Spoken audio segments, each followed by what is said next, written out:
Osama Bin Laden, el hombre que ordenó el ataque contra Estados Unidos. El 11 de septiembre, el trauma de Nueva York. Durante 10 años, Estados Unidos busca a su enemigo público número 1. Y lo encuentra donde nadie podía imaginar. Bin Laden muere en Abbottabad, Pakistán, el 2 de mayo de 2011. Durante la operación, numerosos documentos privados caen en manos de los estadounidenses. Algunos se publican más tarde en Internet y nos permiten asomarnos a la vida de Osama Bin Laden. Cómo se sentía, qué pensaba y cómo amaba y odiaba. Osama Bin Laden, íntimo y personal.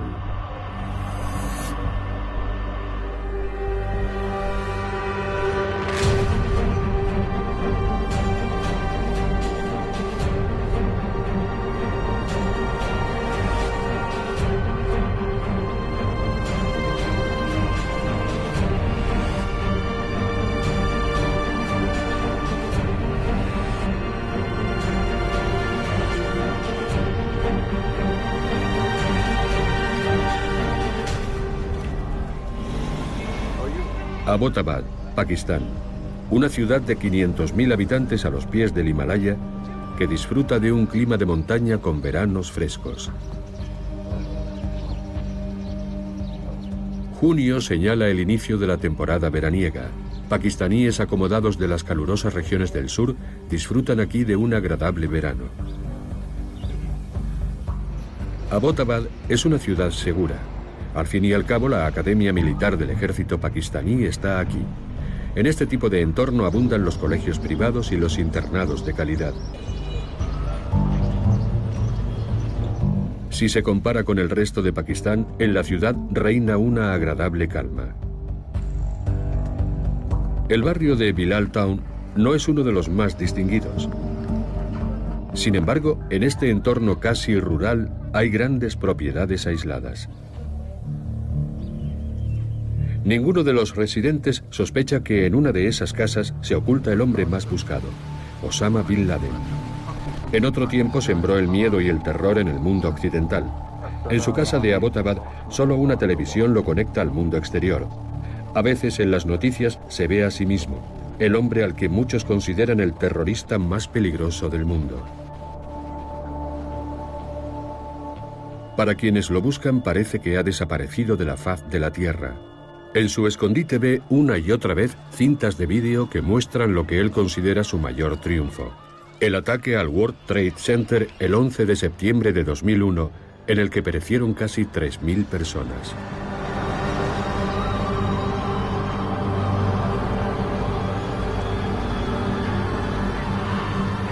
Aproximadamente 10 años después, Bin Laden quiere saborear su macabro triunfo una vez más. Desde su escondite escribe a uno de sus hombres de confianza. Pronto será el 10º aniversario del bendito ataque contra Nueva York y Washington. Todos sois conscientes de que debemos aprovechar el aniversario en los medios. Tenemos mucho que mostrar. Si Al Jazeera se muestra receptiva, les decimos que estamos dispuestos a cooperar. Podemos sugerirles que hagan un documental sobre este aniversario y ofrecernos a proporcionarles material impreso, audio y vídeo.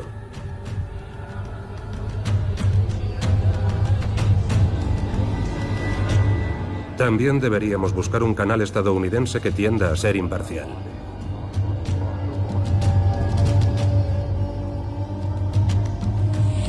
Según el gobierno estadounidense, que ha publicado 103 documentos en la red, son citas originales del propio Bin Laden. Material encontrado en Abbottabad en 2011, la mayoría en discos duros. Aunque Bin Laden se expresa con libertad en estos documentos, no sabemos qué impresión nos daría en un cara a cara. Pero el periodista británico Peter Bergen lo experimentó en primera persona. Conocí a Bin Laden en 1997 en el este de Afganistán. Fue su primera entrevista para la televisión.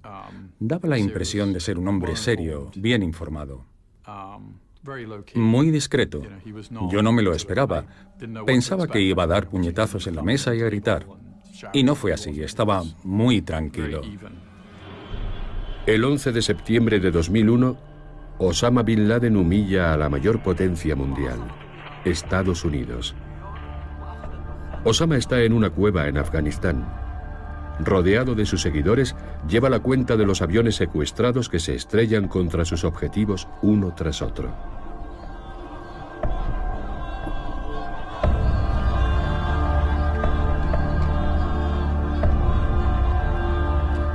Ese día se convierte en el terrorista más famoso del mundo y en el más buscado.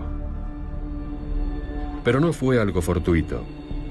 Osama Bin Laden nace en 1957 en Arabia Saudí, un país marcado por antiguas tradiciones y que estaba viviendo una rápida transformación.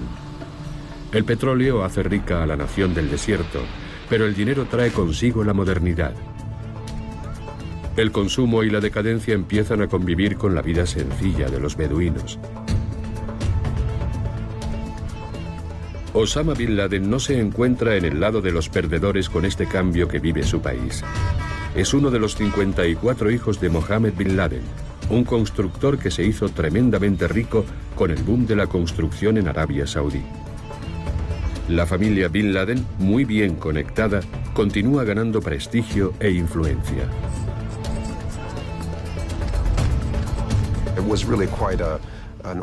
Era un clan muy bien organizado. Y según la tradición islámica, Osama sabía, como hijo reconocido de Mohammed Bin Laden, que contaría con una fortuna bastante considerable al morir su padre. Como muchos saudíes de su generación, al joven Osama le interesan las novedades. Los coches son su pasión. También le gusta jugar al fútbol.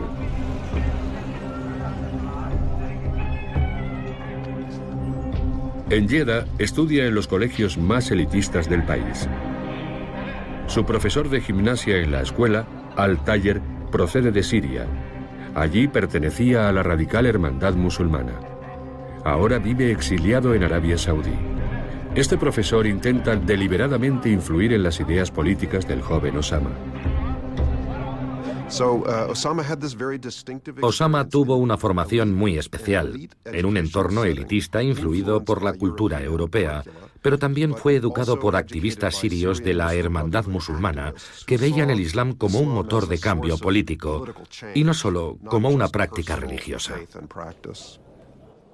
Osama Bin Laden estudia economía y ciencias empresariales en la Universidad Rey Abdulaziz en Jeddah, pero asiste a conferencias de estudiosos islámicos. Uno de ellos, Abdallah Yusuf Assam, llama a los fieles a la yihad, la guerra santa. Deben defender la tierra del Islam de los infieles, y eso solo se puede conseguir extendiendo la lucha armada a la totalidad del mundo islámico. Afganistán. Aquí los yihadistas luchan contra un invasor hostil. Las tropas de la Unión Soviética han ocupado el país. Muchos jóvenes saudíes acuden a la llamada de esta guerra santa por sus convicciones, pero también por sed de aventura. En 1984, Osama Bin Laden se convierte en uno de ellos, y su participación en la guerra lo hace famoso en su país. En 1990, Estados Unidos despliega sus tropas en Arabia Saudí. Su misión es liberar a la vecina Kuwait, invadida por el dictador iraquí Saddam Hussein. Para Bin Laden, la presencia de tropas norteamericanas en su patria es una afrenta al mundo musulmán. Los lugares santos del Islam, la Meca y Medina, están en Arabia Saudí. La retirada de los rusos pone fin a la aventura de Bin Laden en Afganistán. El militante fundamentalista busca una nueva esfera de actividad. En aquel momento, llega incluso a ofrecer al ministro de Defensa un ejército de voluntarios para combatir a los iraquíes. Pero cuando el ministro y el rey desprecian su ofrecimiento, Osama Bin Laden opta por pasarse a la oposición. A partir de entonces parece que empieza a pensar en emprender acciones, incluso violentas, contra Arabia Saudí y sus aliados extranjeros, principalmente Estados Unidos. Su odio contra Estados Unidos culmina en los ataques del 11 de septiembre de 2001. Los norteamericanos contraatacan. La caza de Bin Laden ha comenzado.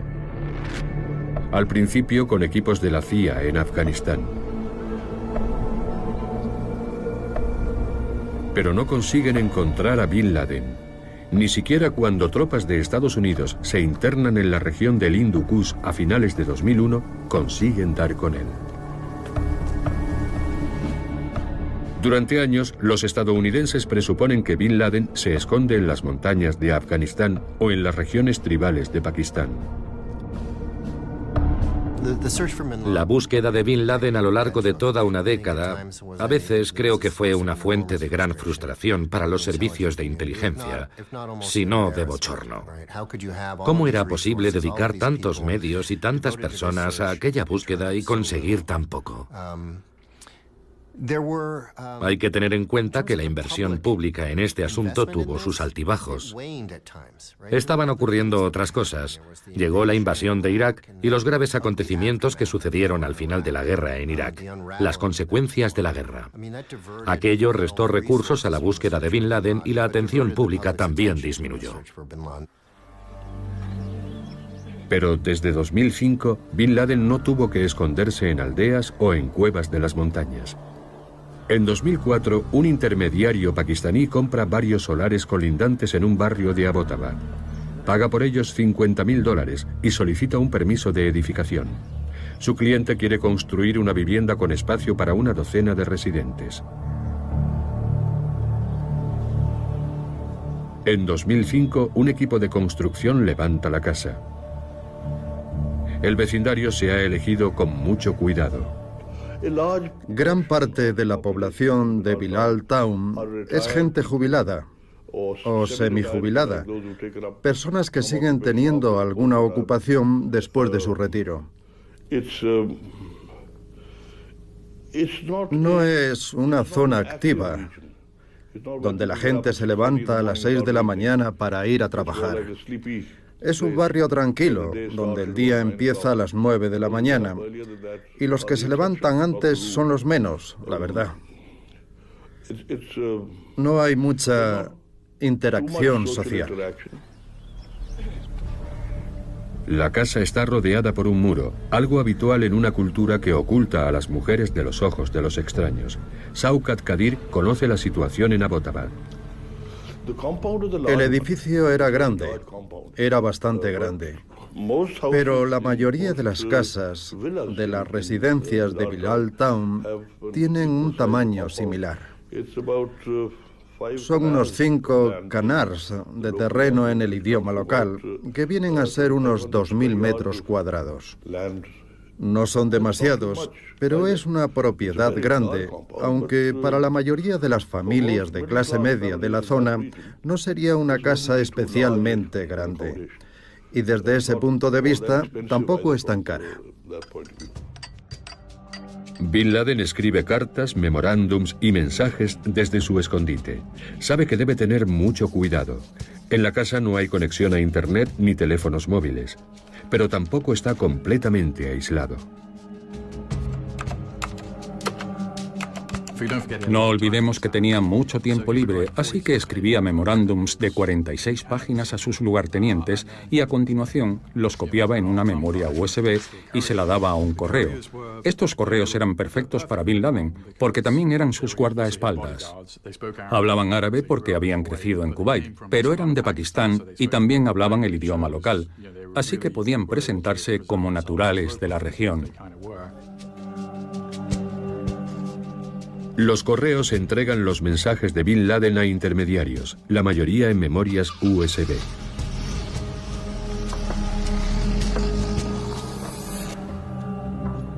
Los vecinos solo conocen a 2 hermanos pakistaníes, Arshad y Tariq. No saben nada del misterioso residente de la casa. Arshad Khan, uno de los correos, protege a Bin Laden de los ojos de los vecinos. Una de las cosas que decía a sus vecinos era que tenía un tío anciano viviendo con él, con su esposa y sus hijos, y que estaba enfermo. Esa era la excusa para no relacionarse con nadie.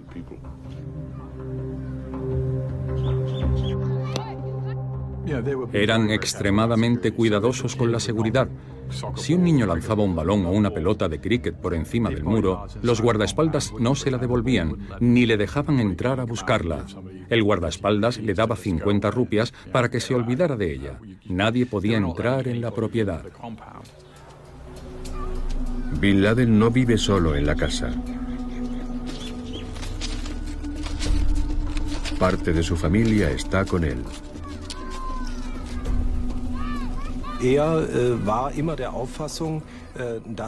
Él siempre defendió que un buen musulmán debía tener 4 esposas, lo cual es una práctica común, al menos entre los musulmanes conservadores de Arabia Saudí. Casarse con 2, 3 o 4 mujeres no es nada especial si se tienen los medios. 2 de sus 4 esposas están con él en Abbottabad. De hecho, 2 de sus hijos nacen aquí. Como Bin Laden señala en una de sus cartas, vivir con niños cuando te escondes del mundo entero supone todo un desafío.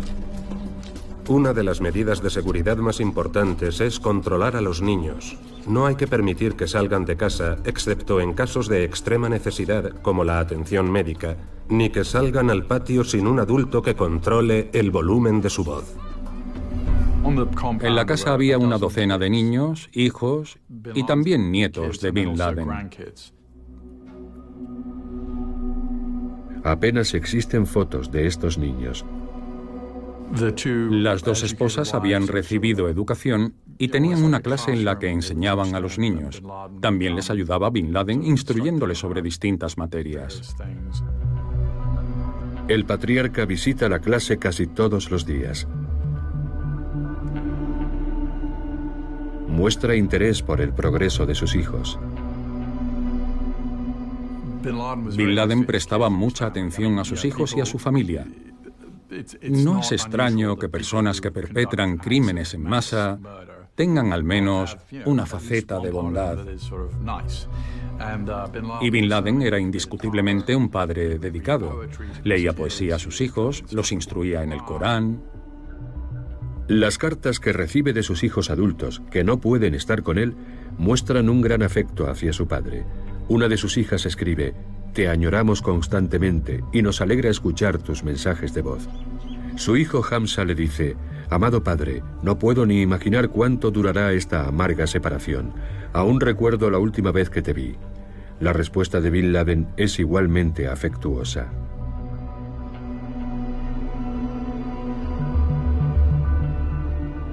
Dios sabe cuánto os echo de menos. Lo único que nos falta es teneros a nuestro lado. Pero el líder terrorista sabe que es afortunado, teniendo en cuenta las condiciones de su escondite. Le resultaría aburrido a veces porque no podía salir, pero era el hombre más buscado del mundo y vivía normalmente, no estaba huyendo. Vivió en esa casa 5 años y medio. Y su familia estaba con él. La mayoría de los fugitivos no se lleva a 2 o 3 esposas y a una docena de hijos. No es muy normal, pero él tenía a su familia. La búsqueda de Bin Laden es todo un desafío para los investigadores del cuartel general de la CIA en Langley, Virginia. Su trabajo exige mucho tiempo y aún más paciencia. Siempre hubo una unidad de analistas dedicada a su búsqueda, básicamente analistas de objetivos. Su responsabilidad era reunir, sintetizar y analizar toda la información relacionada con su paradero y enviar mensajes a secciones de la CIA de todo el mundo, pidiéndoles que siguieran una u otra pista. A partir de 2002, se hizo evidente que Bin Laden utilizaba algún tipo de correo, porque de alguna forma sus grabaciones llegaban a Al Jazeera y a otros medios. Alguien tenía que llevarlos. La CIA estaba buscando a esos correos, intentando seguirles la pista para averiguar cómo se hacían las entregas. Era una línea de investigación evidente. Y con el tiempo empezó a aparecer información sobre nombres importantes de esta red de correos.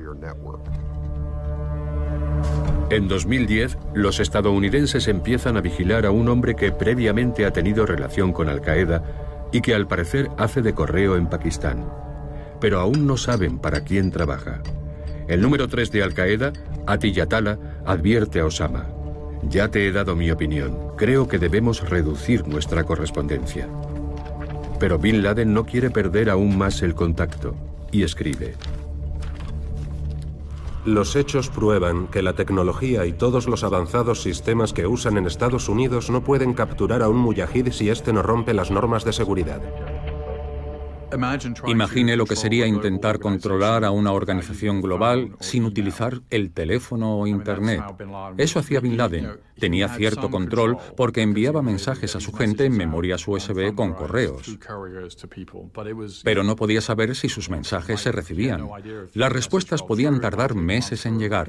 Era como dirigir una gran organización a principios del siglo XIX enviando mensajes físicamente a alguien. Y esto tiene consecuencias. Hay subcomandantes que empiezan a cuestionar la autoridad de Bin Laden. Uno de ellos escribe: no hay duda de que al vivir apartado, debido a cuestiones de seguridad, puede impedirle ver con claridad. Estar oculto, asediado y lejos no es lo mejor para pensar, formarse una opinión y tomar las decisiones correctas. A pesar de todo, al menos consigue dictar las normas generales de la actividad global de Al-Qaeda y parece que también consigue participar en detalles operativos de casos individuales. Pero como tiene que comunicarse exclusivamente a través de correos, eso complica mucho las cosas. Así que obviamente no puede participar en la planificación de ataques como los de Londres en 2005, aunque creo que sí pudo influir en los aspectos generales de todos esos ataques y da la impresión de que estaba bien informado sobre las estrategias que seguían. Pero los líderes operativos ya no consideran a Bin Laden una figura decisiva. Él insiste en que hay otras prioridades. Debemos comprender que gran parte de la batalla tiene lugar en los medios. No le complace la forma en que están retratándole los medios.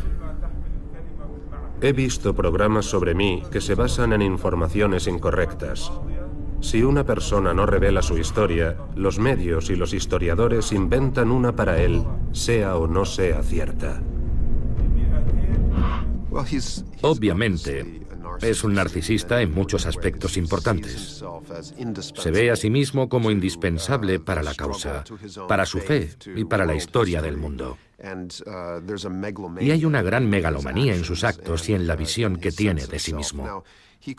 Puede que en persona pareciese un hombre reservado, incluso humilde, pero en las decisiones que tomó y en la forma en que se definió a sí mismo como líder, se ve claramente que era un hombre narcisista y muy vanidoso. Y sigue interviniendo. A finales de 2004 se producen feroces combates en Faluya, Irak. Las tropas estadounidenses pierden temporalmente el control de la ciudad frente a grupos de insurgentes iraquíes, entre ellos Al-Qaeda en Irak. En una carta fechada en 2004, antes de llegar a Abbottabad, Bin Laden anima a los insurgentes. Mi más sincero apoyo al pueblo libre de la tierra de Al-Anbar, especialmente al pueblo de Faluya, una ciudad que está resistiendo y que se niega a ser humillada y dominada por los líderes infieles. Les han dado una lección con la solidez de sus principios y les han demostrado que la fe es más poderosa que sus aviones y sus cañones. Pero no es fácil controlar a los líderes de Al-Qaeda en Irak. En 2004, Abu Musab al-Zarqawi, un jordano que posteriormente se convertiría en el líder de Al-Qaeda en Irak, se alía con Osama Bin Laden. Ha jurado fidelidad a Bin Laden, aunque los expertos saben que no tiene mucho en común con Al-Qaeda. Al-Zarqawi nació en Jordania y tiene fama de ser extremadamente violento e impredecible.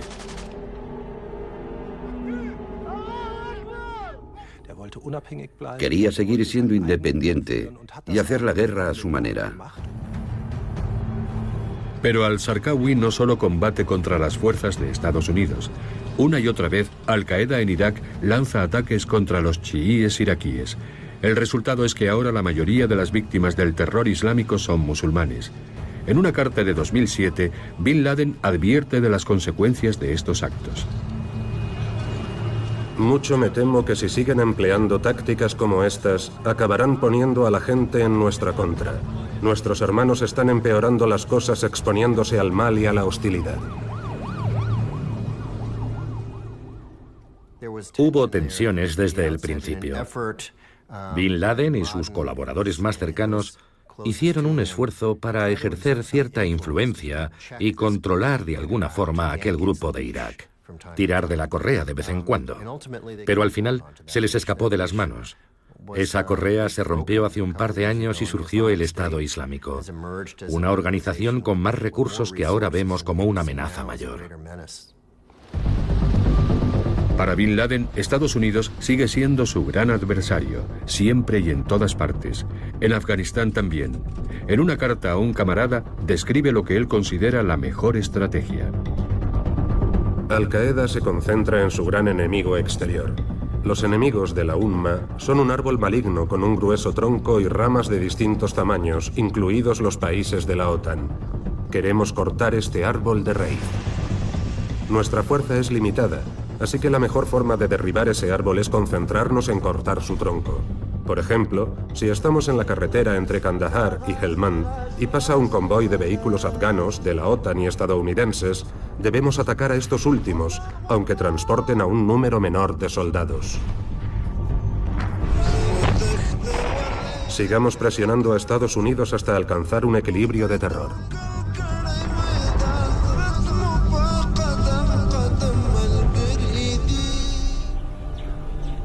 Pero todo esto ocurre lejos de Abbottabad, donde lo único que puede hacer al que se considera el hombre más peligroso del mundo es dar un paseo diario por el patio. Toma todo tipo de precauciones para evitar que lo descubran. Son muy reservados. Incluso queman la basura en lugar de sacarla a la calle. Bin Laden quiere que la casa sea lo más autosuficiente posible. Los guardaespaldas compraban cabras por la zona y las sacrificaban allí.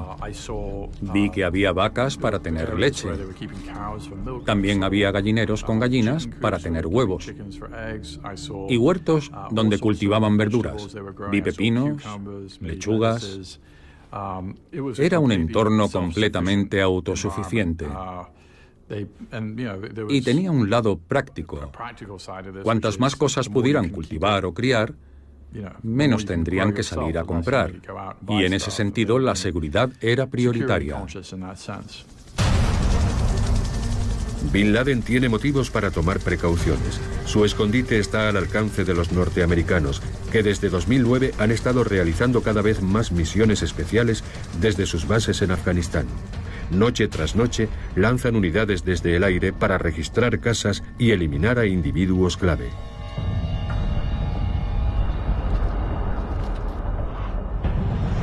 Además, emplean otra arma con los mismos fines: drones. Aviones no tripulados pilotados por control remoto. Bin Laden es consciente de la amenaza.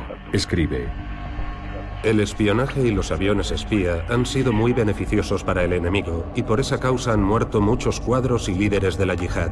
Esto es algo que nos preocupa y nos agota.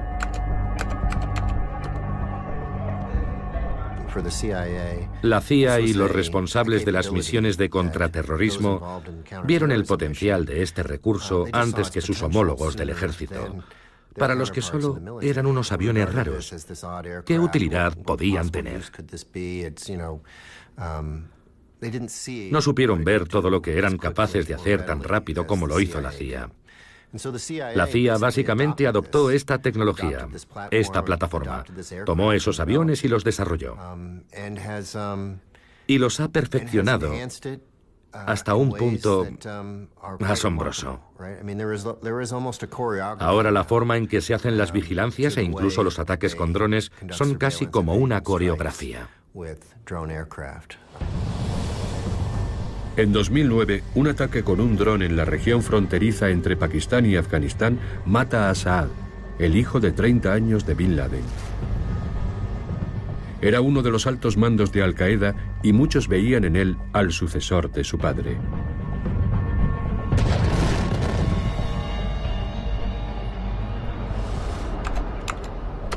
Osama Bin Laden escribe sobre la muerte de su hijo. Que Dios lo acepte entre sus mártires, lo eleve a lo más alto y lo tenga en compañía de los profetas, los amantes de la verdad, los mártires y los justos. También rezamos porque Dios nos recompense por su pérdida y nos conceda un sucesor.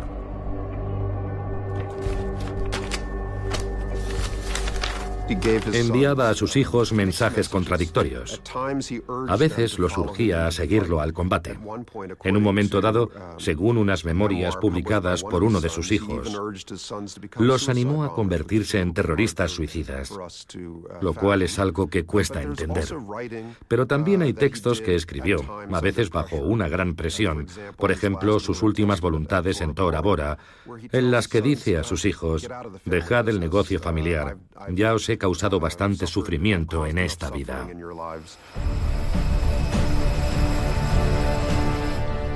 Este hombre está detrás del uso masivo de drones, el presidente Barack Obama.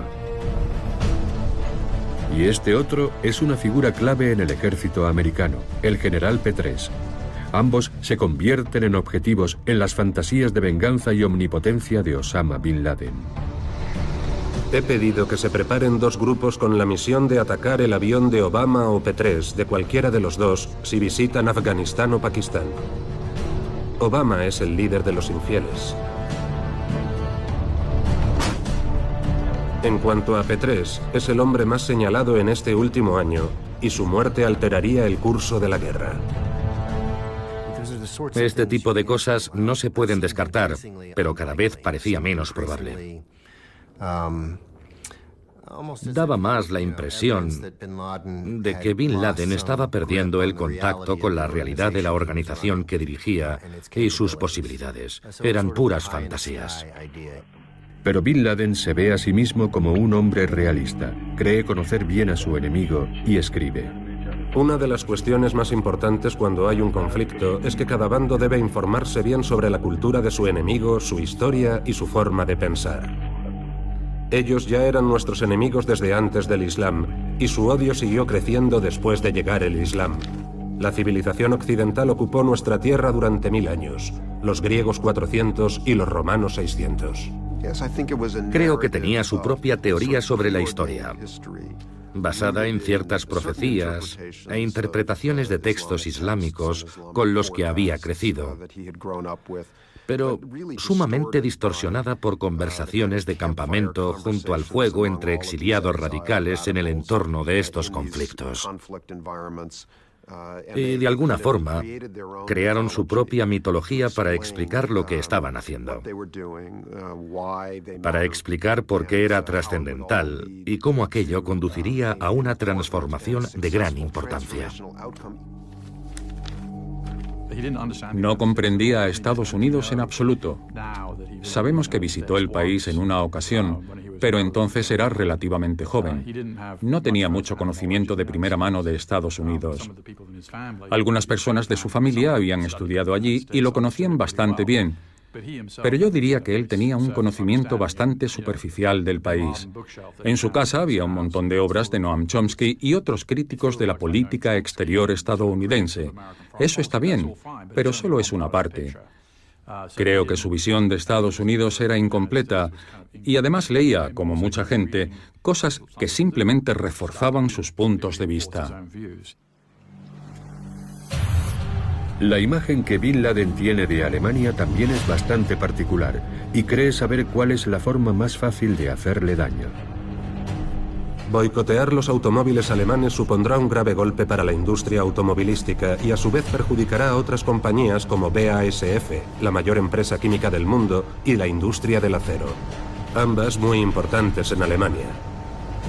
Si boicoteamos la industria alemana del automóvil, se perderán muchos empleos. Un consejo: no habléis de los judíos y de Palestina si estáis en Alemania. Allí es un tema muy sensible y provocará respuestas negativas para nuestra causa. Pero a ojos de Bin Laden, el gran adversario es Estados Unidos. Estados Unidos debe dejar de defender el mal, como apoyar a los judíos, y dejar en paz a los musulmanes para que establezcan un Estado islámico regido por el Islam. Queremos combatir a Estados Unidos, líder de los infieles. Es sabido que el pueblo estadounidense, representado por el Congreso y la Casa Blanca, tiene el poder supremo en el país y es quien toma al final las decisiones. Por eso debemos concentrarnos en combatir al pueblo estadounidense.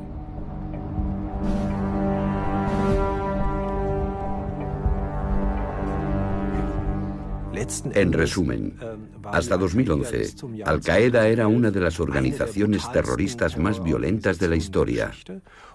Su objetivo era atacar y matar a civiles en Estados Unidos y en el resto del mundo occidental. Bin Laden hace sus cálculos. La población de Estados Unidos es de 300 millones. En Afganistán murieron 1000 soldados y 4000 en Irak. Eso significa que el impacto es mínimo porque ese número es muy pequeño. No basta para que el pueblo de Estados Unidos se rebele y obligue a los políticos a parar la guerra. Si queremos lograr nuestro principal objetivo, tenemos que realizar nuestras operaciones en Estados Unidos. Una gran operación en su territorio afectará a la seguridad y a los nervios de sus 300 millones de habitantes. Por eso debemos presionar al pueblo estadounidense, operando en el interior del país. Pero pensar en nuevas formas de terror no es lo único que hace Bin Laden en su escondite. También le preocupan otros problemas, como muestran sus cartas. Necesito una relación completa de mis fondos. Y enviadme también $30.000 de mi fondo personal. Si no hay suficiente dinero en mi fondo personal, por favor, tomadlo como préstamo de la cuenta general. Al-Qaeda tenía problemas de financiación muy a menudo, aunque había sido una organización terrorista que en su tiempo contaba con mucho dinero. Por ese motivo, Osama Bin Laden se vio obligado a vivir en condiciones muy modestas durante años. Pero su ideología y sus creencias también jugaban un papel importante en esto. Osama estaba emulando a sus antepasados saudíes y yemeníes. En el llamado wahabismo, la interpretación del Islam preponderante en Arabia Saudí, llevar una vida austera es importante, es un ideal. Por todo esto, Bin Laden vive tan modestamente como el resto de sus vecinos de Abbottabad. No vivían con demasiadas comodidades, diría yo. La casa principal tenía un salón, una cocina y había 2 dormitorios en cada planta, así que en total la casa tenía 9 habitaciones para 17 personas. Se supone que con ellos debe reunirse alguien más, procedente de Teherán. Karia, otra esposa de Bin Laden, lleva años detenida con varios de sus hijos en Irán, la nación que dirigen los mulás chiíes. Un diplomático iraní había sido capturado por Al-Qaeda. Lo habían retenido durante un par de años y los iraníes querían recuperar a aquel diplomático. Ellos tenían algo que quería Al-Qaeda. Tenían a varios miembros de la familia Bin Laden que estaban en Irán bajo una especie de arresto domiciliario, así que se hizo un intercambio de prisioneros. Bin Laden quiere a toda costa que Karia se reúna con él, pero sus colaboradores pakistaníes no están de acuerdo, como escribe a su esposa a finales de 2010. He estado con algunos hermanos de esta zona varios años y para ellos es agotador tenerme aquí por los problemas de seguridad. Van a cerrar esta casa y nos han pedido que nos vayamos. Dicen que somos demasiados, más de los que pueden mantener aquí. Bin Laden está dispuesto a correr un gran riesgo por su esposa e incluso a abandonar la casa para reunirse con ella en secreto. En otra carta pide opinión a un hombre de confianza. Si Dios quiere, la visitaré. En tu opinión, ¿cuál es el momento más adecuado para ir de nuestra zona a la vuestra? ¿Al amanecer, cuando hay menos movimiento por el frío, o al anochecer? ¿Crees que alguien podrá llevarme al lugar donde me reuní con nuestro hermano hace tiempo en la ciudad vecina? La carta sugiere que salió de la casa al menos una vez.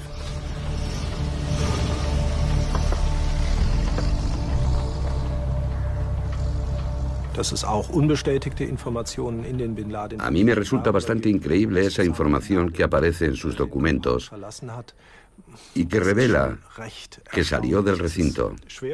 Me cuesta imaginar que una persona tan importante y tan llamativa como Osama Bin Laden pudiera moverse por Pakistán sin llegar a ser reconocido. Por otra parte, es un país muy caótico. Lo único que de verdad es efectivo es el ejército. Ya fuese en una furgoneta o de otra forma, parece que Osama Bin Laden y parte de su familia fueron transportados con éxito por el territorio pakistaní hasta las regiones tribales y luego de vuelta a la casa. A principios de 2011, su esposa Karia se reúne con él en su escondite. Ya la había preparado de antemano. Por seguridad no podemos ir al médico.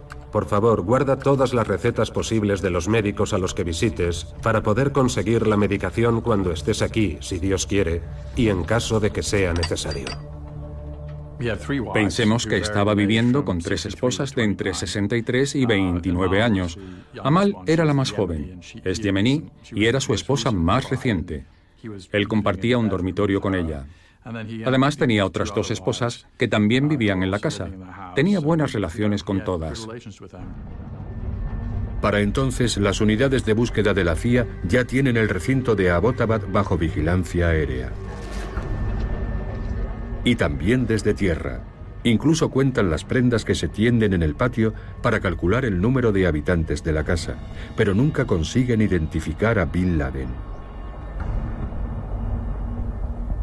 Desde principios de 2011, el presidente Barack Obama recibe informes regulares sobre uno de los residentes de la casa de Abbottabad, identificado como miembro de Al Qaeda y que aparentemente trabaja como correo para alguien importante.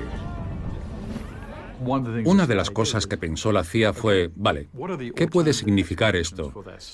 ¿Es un traficante de drogas que intenta mantener un perfil bajo? Lo cual no sería extraño en esta parte del mundo. ¿Es de Al Qaeda pero no es Bin Laden? Ninguna posibilidad era tan probable como que realmente fuera Bin Laden. Después de casi 10 años de búsqueda infructuosa, por fin una pista sólida. En la Casa Blanca, el presidente Obama decide que ha llegado el momento de actuar. En la primavera de 2011 envía a un equipo de Navy SEALs a Abbottabad. Nadie sabe con certeza si allí encontrarán a Bin Laden. No fue una decisión fácil. En aquella sala, algunos eran escépticos con esa forma de proceder. No querían enviar un equipo allí. Preferían lanzar una bomba o mandar un dron. Al parecer, el presidente también decide no informar por adelantado al gobierno pakistaní de la operación. Sin embargo, faltan detalles por explicar respecto al papel de Pakistán. Creo que hay aspectos de la caza de Bin Laden y de la comunicación con los pakistaníes que a día de hoy desconocemos. Históricamente, en la búsqueda de fugitivos que presentan este tipo de perfil, con el tiempo se suele ir revelando nueva información a la vez que se hacen públicos más documentos. Actualmente, lo más esencial es de dominio público. Un grupo de soldados de los Navy SEALs despega de Estados Unidos el 26 de abril de 2011 y llega a Afganistán tras hacer escala en Ramstein, Alemania. No estaban seguros de que Bin Laden estuviera allí. Algunos pensaban que era muy probable y otros que era posible. Creo que el presidente Obama tomó la decisión correcta y está claro que tuvo que ser una decisión muy difícil. La noche del 1 de mayo de 2011, 2 equipos de las Fuerzas de Operaciones Especiales parten hacia Abbottabad desde una base estadounidense en Jalalabad, Afganistán. Despegan alrededor de las 11 de la noche y el vuelo dura unos 90 minutos. Las fuerzas aéreas pakistaníes no hacen nada. No había ninguna amenaza aérea de Afganistán en nuestra frontera occidental. Ninguna. La única amenaza aérea venía de India, así que todos nuestros radares y medios antiaéreos estaban concentrados en aquella frontera, no en esta. Es más, los americanos sabían qué áreas estaban indefensas, donde no había control, y utilizaron esos lugares para entrar. Eso es lo que hicieron. Aquella noche Osama Bin Laden se retira a dormir como siempre al segundo piso de la casa, en el dormitorio que comparte con su esposa Amal.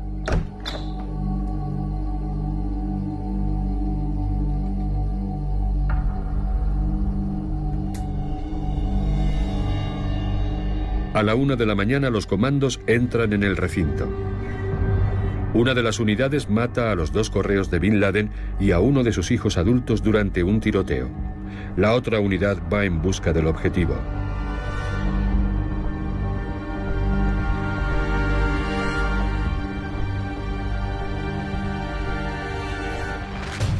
Osama Bin Laden no ofrece resistencia.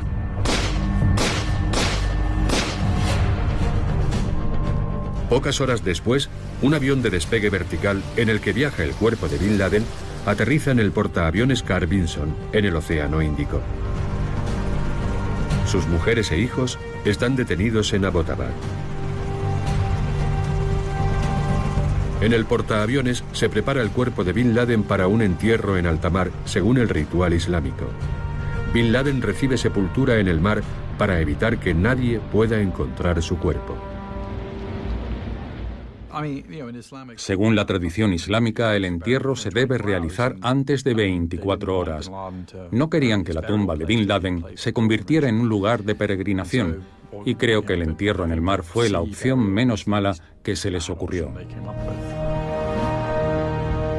Mientras tanto, el mundo entero recibe la noticia de la muerte del líder terrorista. Esta noche quiero comunicar al pueblo de Estados Unidos y al mundo que hemos realizado una operación en la que ha muerto el líder de Al-Qaeda, Osama Bin Laden. Fue una bomba, pero no salieron millones de personas a la calle. Y yo creo que se debe a que Bin Laden no murió en el campo de batalla o en Tora Bora, en Afganistán, combatiendo con nuestros soldados. Murió en una casa de un barrio periférico rodeado de sus esposas e hijos. No opuso resistencia, no fue un fin heroico, se fue con un gemido. De repente, el mundo entero fijó su atención en la ciudad de Abbottabad y en la misteriosa casa de Bilal Town. No se permite el acceso al recinto ni a curiosos ni a periodistas. Aunque hay algunas excepciones. Me quedé asombrado, tengo que reconocerlo. Me sorprendió la falta de seguridad que había. Uno se imagina que en la era de la tecnología tendrían algún tipo de equipo de seguridad en la casa, pero no lo había, no había nada. Poco después del drástico suceso, Shaukat Qadir, como general retirado del ejército pakistaní, consigue un permiso para acceder al escondite de Bin Laden. Un detalle llama su atención.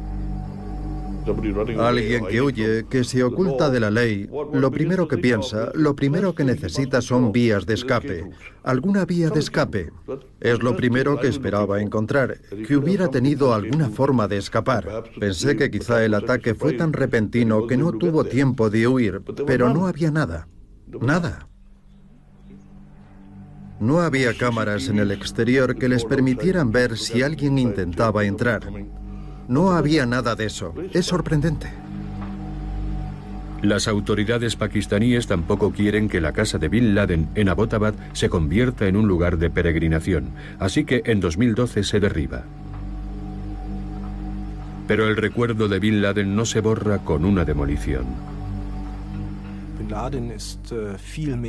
Bin Laden es mucho más que una figura histórica, porque fue una parte decisiva en la configuración del mundo actual.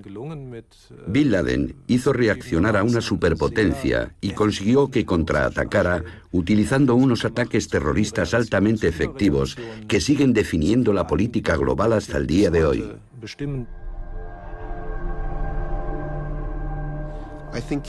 Yo creo que el legado de Bin Laden sigue siendo significativo porque jugó un papel decisivo en la legitimación, dentro de algunos círculos radicales islámicos, de los atentados terroristas masivos contra civiles en Occidente.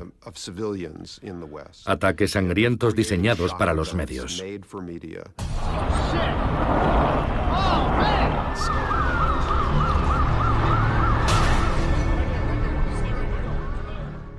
Ahora hay un nuevo estilo de terrorismo que Bin Laden ayudó a inventar, y es el atentado con múltiples víctimas contra objetivos civiles.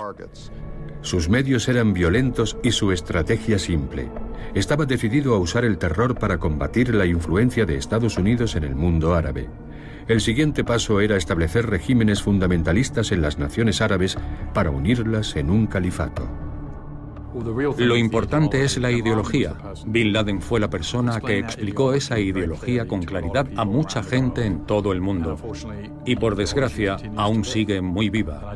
Y no creo que vaya a desaparecer.